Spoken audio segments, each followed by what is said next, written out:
আর সালোয়ার কামিজটা কি বলে না ওই বানাইতে হবে ওইটা দিচ্ছি লাল লাল দিচ্ছি জামা আর বলছে আমার হচ্ছে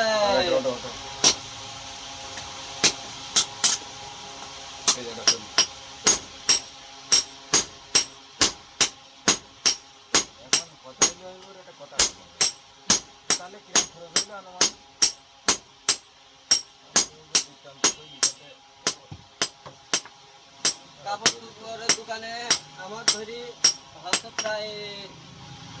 13,000 টাকা 500 টাকা বুঝছেন সেখানে 10,000 টাকা দিলাম আর কিছু খাইতে তার হাত ধাতে সব কিছু দিলাম সব হ্যাঁ ঈদের দিন আমি আমার কাছে ছিল 3,000 টাকা এতে মোটর সাইকেল নিলাম 2,000 টাকা আর 1,000 টাকা এদিক ওদিকে খরচ করিলাম তাই আবার এদিকে বোন বলিল হচ্ছে আমার এই